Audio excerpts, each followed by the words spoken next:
उत्तर प्रदेश के उप मुख्यमंत्री ब्रजेश पाठक और समाजवादी पार्टी के सोशल मीडिया हैंडल के बीच इस वक्त बहस छिड़ी हुई है। दोनों एक दूसरे के डीएनए को लेकर वार कर रहे हैं। बात करने के लिए हमारे साथ समाजवादी पार्टी के सीनियर लीडर उदयवीर जी हैं। ये पॉलिटिकल लड़ाई डीएनए पे कैसे आ गई? ये डीएनए की चर्चा भाजपा बहुत करती है।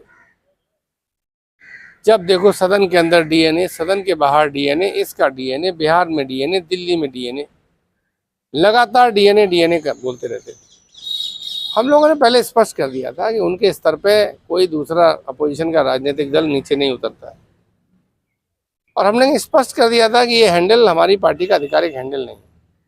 उसके बावजूद बार बार अखिलेश जी को टैग करना, अखिलेश जी को इन्वॉल्व करना तो एक बात है। अब मुख्यमंत्री, उप मुख्यमंत्री कहते हैं कि डीएनए, मैं तो डीएनए व्यक्तिगत नहीं कहा, मेरे व्यक्तिगत। अरे डीएनए तो व्यक्तिगत ही होता है। क्या होता है डीएनए?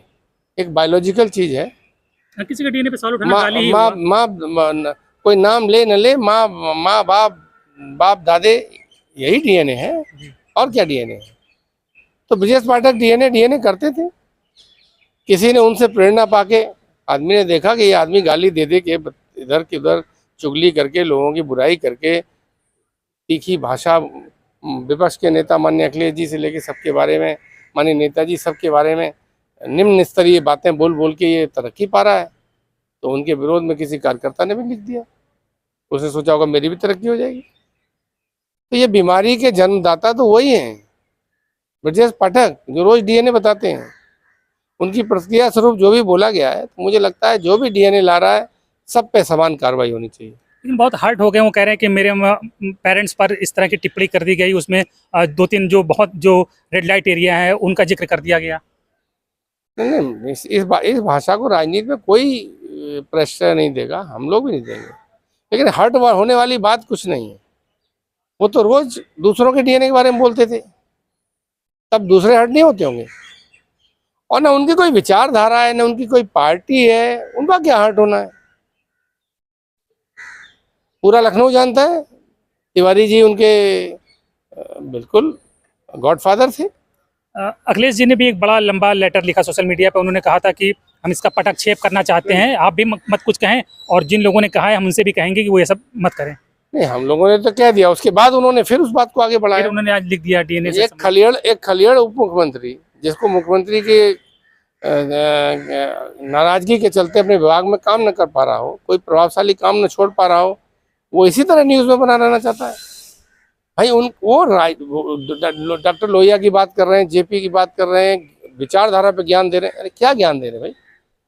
आपको पूरा लखनऊ तिवारी जी के मानस पुत्र और राजनीतिक समर्थक के रूप में जानता था। आप जब भाजपा में गए तो योगी जी और खाते की लड़ाई को ध्यान में रखते हुए अपनी तरक्की के लिए आपने सदन में उन्हीं हरिशंकर तिवारी जी के बारे में उल्टा सीधा बोलना शुरू कर दिया। तो ये अब दूसरी सरकार बदली तो आपका कैलकुलेशन दिल्ली वालों से बन गया, तो आप मुख्यमंत्री की रोज शिकायत लेके फाइल तोड़ते हैं। सपा, बसपा, भाजपा, कांग्रेस सब जगह घूमे फिरे आदमी है। क्या विचारधारा, क्या नेता की बात करते हैं? तो ये जो समाजवादी पार्टी मीडिया सेल के नाम से जो हैंडल बना हुआ, आपका आधिकारिक हैंडल नहीं है? वो हमारा बिल्कुल आधिकारिक हैंडल नहीं है, और आज के ज़माने में उन्हें हमसे पूछना भी नहीं चाहिए।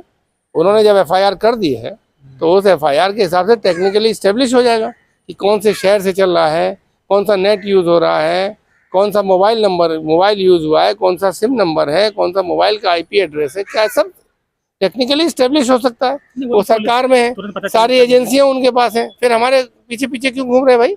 उनके वकील ने प्रशांत अटल, उन्होंने कहा है कि 15 दिन के अंदर आपकी पार्टी ने या आपके नेताओं ने माफ़ी नहीं मांगी तो वो मानहानि का मुकदमा कर देंगे। अरे वो मानहानि हैंडल पे करें, मानहानि हैंडल पे करें, नेताओं पे और हमारे नेताओं पे करेंगे। हमारे नेताओं के वकील जवाब दे देंगे। मैं जाके मानहानि कर दूं ब्रजेश पाठक के कि वो अपना प्रचार प्रसार कराने के लिए एक फर्जी हैंडल बनाए हैं, और खुद ही जो है इधर से गाली देते हैं, खुद ही उधर से गाली देते हैं। इन आरोपों का कोई जवाब होता है क्या? लेकिन ब्रजेश पाठक से भी ज़्यादा खराब भाषा का प्रयोग तो दूसरे डिप्टी सीएम है मौर्य जी, वो करते हैं। उन पे आप लोगों ने कभी इतना कड़ा रुख नहीं अख्तियार किया?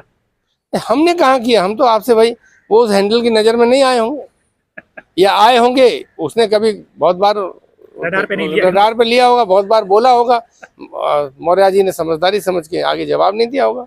ये मुद्दा तो ब्रजेश पाठक जी ने बनाया है ना, वो तय करते हैं कब उन्हें बंद करना है, कब उन्हें चालू करना है। तो क्या कहेंगे पाठक जी से, क्या कहेंगे कि इस चैप्टर को क्लोज किया जाए और इसको आगे ना बढ़ाया जाए? पाठक जी से कुछ नहीं कहूँगा, उत्तर प्रदेश की पुलिस से कहूँगा और उत्तर प्रदेश के मुख्यमंत्री से कहूँगा कि उनको काम दें पाठक जी को। जब काम नहीं है तभी ये सब कर रहे हैं। बेरोजगार इतना बड़ा उप लगा दिया, उप का वो महसूस नहीं करते। मुख्यमंत्री देखते दिन भर बेचारे परेशान रहते हैं कि मैं मुख्यमंत्री हूँ और फिर भी कुछ पावर नहीं है। चुप मत मंत्री हैं, सरकार के बारे में कुछ बोल नहीं सकते, किसी अधिकारी को डांट नहीं सकते, तो इसी तरह सुर्खियों में बने रहते हैं। तो मैं योगी जी से कहूँगा उन्हें काम दें, और अगर उनकी परफॉर्मेंस स्वास्थ्य विभाग में सही नहीं है तो उनका विभाग बदल दें। और पुलिस से कहूँगा कि जो भी डीएनए जैसी चीज को ला रहा है राजनीति में, सब पे समान भाव से कार्रवाई करें। अगर सब लोगों को ये लगेगा कि गलत भाषा बोलने पर कार्रवाई होगी तो दोनों तरफ से लोग अपने आप चुप हो जाएंगे। लेकिन आप ऐसा करेंगे कि एक तरफ वालों को तो प्रेशर देंगे और दूसरी तरफ वालों पर कार्रवाई करेंगे, तो पुलिस के डंडे से, बल के दम पर हर कार्यकर्ता अपनी आवाज़ बंद करने वाला नहीं है। इसलिए कोई न कोई कार्यकर्ता, कोई न कोई समर्थक भावनात्मक रूप से आहत होकर जवाब देता है। बिल्कुल। तो देखिए, उदयवीर जी कह रहे हैं कि खत्म होना चाहिए ये झगड़ा, लेकिन जिस तरह से दोनों तरफ से एक के बाद एक ट्वीट आ रहे हैं, लगता नहीं है कि ये लड़ाई भी हाल फिलहाल जल्द खत्म होने वाली है।